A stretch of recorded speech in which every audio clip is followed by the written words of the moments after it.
Hello दोस्तों, कैसे हैं आप। मैं हूं आपका होस्ट और दोस्त आशुतोष स्वामी। स्वागत है आप सबका आपके अपने YouTube channel dare to be unique की सीरीज की ऑफ सक्सेस के 5th पार्ट में। दोस्तों, आज हम बात करेंगे उस महत्वपूर्ण चरण के बारे में जिस पर आकर अधिकांश लोग या तो चूक जाते हैं या फिर दूसरे शब्दों में कहा जाए तो बाद में पछताते हैं। दोस्तों, आज का विषय है लक्ष्य का निर्धारण। महाभारत के एक प्रसंग के अनुसार एक बार जब गुरु द्रोणाचार्य सभी कौरव और पांडव राजकुमारों को धनुर्विद्या की शिक्षा दे रहे थे तो उन्होंने एक पेड़ पर एक चिड़िया को रख दिया और सभी राजकुमारों से उस चिड़िया की आंख पर निशाना लगाने को कहा गया। दोस्तों, जब भी कोई राजकुमार आता तो गुरु द्रोणाचार्य का एक ही प्रश्न होता, वत्स तुम्हें क्या दिखाई दे रहा है? और उत्तर मिलता, गुरुदेव मुझे आप, पेड़ और चिड़िया दिखाई दे रहे हैं। या फिर उत्तर मिलता कि मुझे पेड़ और चिड़िया दिखाई दे रहे हैं। ये उत्तर मिलते ही गुरु द्रोणाचार्य कहते, वत्स तुमसे लक्ष्य का संधान नहीं हो पाएगा। बाण नीचे रख दो, धनुष नीचे रख दो। इस तरह एक एक करके सभी राजकुमार आए और गुरु द्रोणाचार्य ने उनसे धनुष नीचे रखवा दिए। अंत में जब बारी अर्जुन की आई तो अर्जुन से जब पूछा गुरु द्रोणाचार्य ने, वत्स तुम्हें क्या दिखाई दे रहा है? तो अर्जुन ने कहा, गुरुदेव मुझे चिड़िया दिखाई दे रही है। द्रोणाचार्य ने कुछ देर बाद पूछा, वत्स तुम्हें क्या दिखाई दे रहा है? अर्जुन ने कहा, गुरुदेव मुझे चिड़िया की आंख दिखाई दे रही है। द्रोणाचार्य ने कहा, शाबाश, लक्ष्य का संधान करो, तुम अवश्य सफल होगे। और सचमुच इतने राजकुमारों में से केवल अर्जुन ही चिड़िया की आंख में निशाना लगाने में सफल हुआ।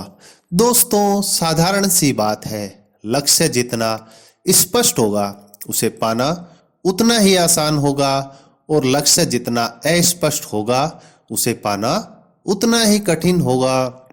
दोस्तों, आज के समय में लक्ष्य के अच्छी प्रकार से, भली प्रकार से निर्धारण के अभाव ने ही बेरोजगारी, अपराध आदि बहुत सी समस्याओं को जन्म दिया है। इसे इस उदाहरण से समझिए। जब किसी वार्षिक परीक्षा, बोर्ड परीक्षा की तैयारी करते हुए किसी विद्यार्थी से प्रश्न किया जाता है कि परीक्षा को लेकर उसका क्या लक्ष्य है, तो अक्सर सुनने को मिलता है अच्छे नंबरों से पास होना। क्यों? क्योंकि घर में भी यही वातावरण होता है, अच्छे नंबरों से पास होना है। और जब किसी प्रतियोगी परीक्षा की तैयारी करते हुए अभ्यर्थी से प्रश्न पूछा जाता है तो उसका उत्तर होता है सरकारी नौकरी प्राप्त करना। इन शब्दों पे गौर कीजिए, सरकारी नौकरी प्राप्त करना।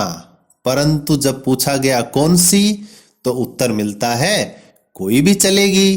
तो दोस्तों, अगर आपका भी सरकारी नौकरी को लेकर यही हाल है तो मेरा एक प्रश्न है, जब शादी करने के लिए आप लड़का या लड़की देखने के लिए जाते हैं तो इतनी जांच परख क्यों करते हैं? क्यों इतनी तुलना करते हैं? तो आपका जवाब होगा, जी ये तो मेरे जिंदगी भर का सवाल है। तो दोस्तों, वो जॉब, वो काम जो आपके घर, परिवार, स्टेटस सबका आधार है, उसे लेकर उतनी फॉर्मेलिटी क्यों? दोस्तों, आज के समय में लक्ष्य के निर्धारण के अभाव ने ही युवाओं में निराशा का संचार किया है। बिना लक्ष्य के मनुष्य का जीवन तो पशु के समान है। दोस्तों, याद रखिए, एक सादे सब सदे, सब सादे सदे न कोई। दोस्तों, कीजिए आज ही अपने लक्ष्य का निर्धारण, दीजिए खुद को एक दिशा, बदलिए अपनी दशा, दीजिए अपने पुरुषार्थ का परिचय और कीजिए स्वयं अपने भाग्य का निर्माण। याद रखिए, जो मनुष्य अपने लक्ष्य को लेकर अडिग होता है, संकल्पवान होता है, स्वयं देवता भी उसकी सहायता के लिए तत्पर रहते हैं। तो दोस्तों, अगर वीडियो पसंद आए तो लाइक, कमेंट और सब्सक्राइब जरूर कीजिए। इसी सीरीज के अन्य वीडियो देखने के लिए हमारे डिस्क्रिप्शन बॉक्स में उसका लिंक दिया गया है। Thank you.